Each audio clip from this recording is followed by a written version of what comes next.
started operations on the Northeast store back in 2016. Back then, we didn't have any funding. It was just a clear idea, determination, and the willingness to figure things out. Today, we've built something solid with a very good customer base, a strong team, and we are growing year over year.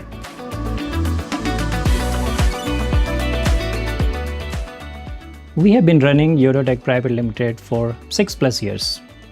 And last year we have crossed 18 lakhs plus in revenue. It has been a steady growth, not just in sales, but how we have expanded, reached new markets, and built a stronger customer base. Every year we have grown, and now we are ready to scale up even further. Our vision has always been to go beyond just local reach. We've built the foundation, now it's about scaling up, expanding into the new market, improving capacity, and also strengthening our brand. We want to create more jobs, adopt better technology, and also build something from Meghalaya that stands out anywhere. When you've built the basic, the next step is about scaling with the right exposure and backing. It's not just a competition, but it's a platform for businesses like ours to reach to a wider audience and also to connect with people who can help us grow and really unlock the next level. The Megapreneur Startup Challenge is a statewide search to find the top 5 startups that will represent Meghalaya at the grand pitching segment of the Megapreneur Expo 2025. It's a unique challenge for startups to showcase what they've built, get real visibility, connect with investors, and take their business to the next level. If you want to participate in this statewide search, here is what you will need. You need to be a resident of Meghalaya. You should be adult Indian citizen. Your business should be registered as a private limited company or about to register. Your business should have a turnover of at least 35 lakhs or have a strong growth potential. You should have a working product or service. You should have a year-on-year growth. You should be focused on job creation. You should have a solid team, innovation in your product or service or model, and your business should be ready to adapt or already using technology. Pure trading businesses or family extensions will not qualify. This is for original founder-led businesses and startups only.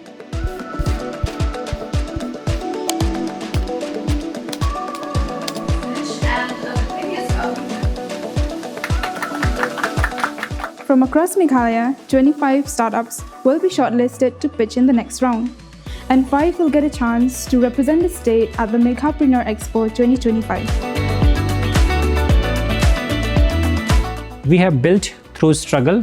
Now let's build with support. Let's build Meghalaya.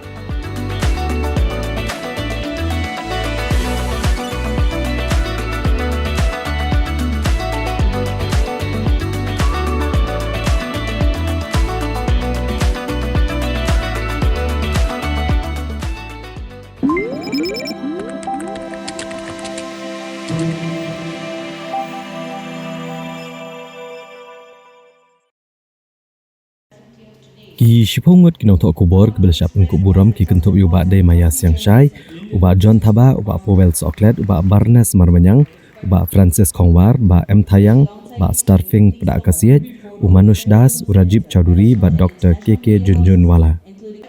Yakini kinong thok Khubor le Pynkup Burom du Menteri Rang ba Kejelau Konrad Kongkal Sangma, ha kebaliran lang Kementeri Kebekemi Ekatrat Information and Public Relations Dr. Amprin Lengdo, kum ke sembut Kongsan, ha kejengyalang media meet.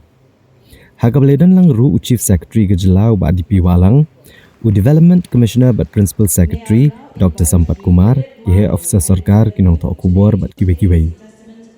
Habakran kejengyalang Menteri Rang ba Kejelau ulang bagilat Pathai Khubor, kidan dikebentah ke bakrau ki emlang saalang ba kinong Pathai Khubor ki David ben itu, ya kejengkit klik kebuan rengkat bat ki hagakam ke bagi tray. Ulapan pau kejeng sengungu ikinong Pathai Khubor kibla tray met ban mensiam kamtam ha kabaniro ikitu kibla penlut ikaporu kejim jangki ban Pathai hok ya ke Khubor.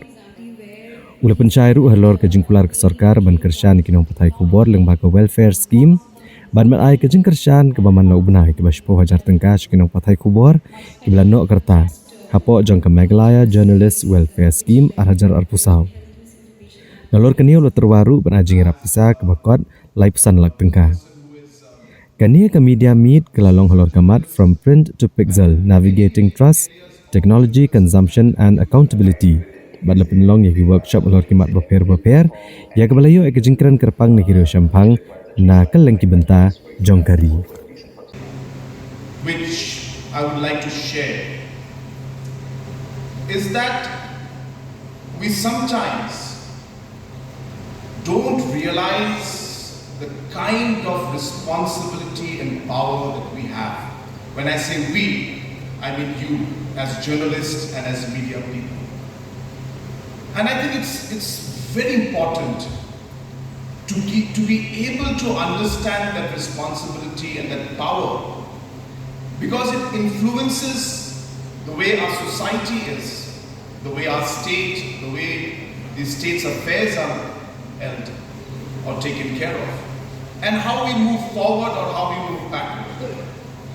And therefore I do start by reiterating the significance and the great importance of always realizing the responsibility that each and every one of you carries on your shoulder as a press person, as a journalist, as a person who is even a citizen journalist, and many areas of journalism and news reporting that today are, I should say, the definition is getting blurred, and there are too many categories, but the categories are also quite not defined very properly.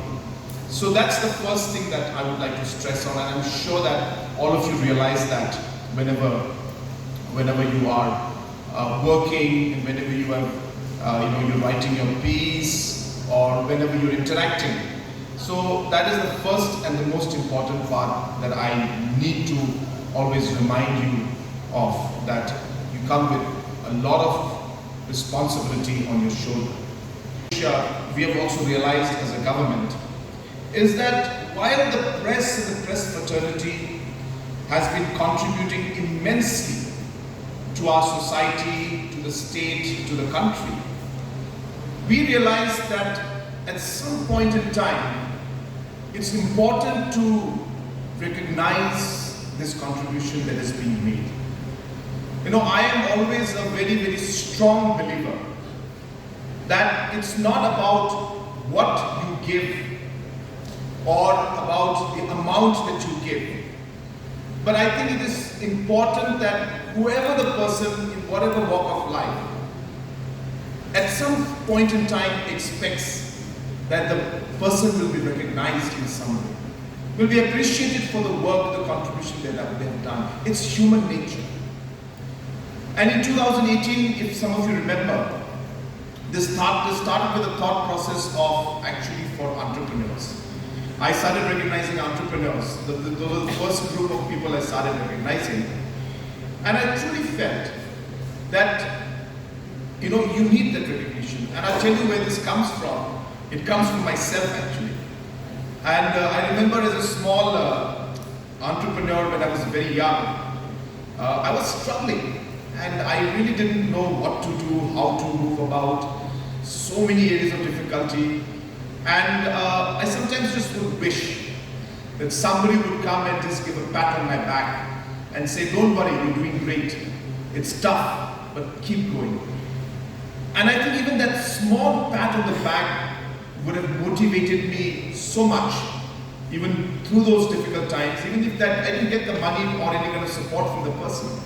But I think recognition is very important. And that's why I thank, in fact, the press fraternity. You have met me so many times and you have submitted so many memorandums to me. I'm so happy that we are finally able to give some structure to the memorandums that you have been submitting. I admit I cannot do everything, but it is because of your intervention. Today we are having these programs to recognize senior journalists, people who have given their life for journalism, who have faced the challenges in difficult times with no financial support, and yet continued to do what they did because they believed in what they did, because they were passionate about what they did, and no challenge or no difficulty to bring them down. And that's really what we are trying to appreciate today by recognizing this senior journalist. And I think most of you I know, I've met so many times, and I've seen the challenges we've faced. And you know, I always tell people that God has been kind to all of us. God has been kind to me, has given me this opportunity, given Dr. Amperin, you know, Mr. Vijay, the opportunity to do something that we could make a difference. And so we are here today and happy that we're able to do some small bit of contribution. I was very happy when Dr. Vijay had come and given a proposal that the welfare scheme should be increased to 35 lakhs from 5 lakhs. And with that 35 lakhs, you know, different ways to support senior journalists, you know, after a certain retirement age could be achieved. And with that today, you know, almost about 10,000 rupees per month is being given to some of our retired journalists on a regular basis. And I think that is maybe a small amount, but I'm sure it is helping in many ways for them to move forward. It's the least, as I said, that we can do in that line.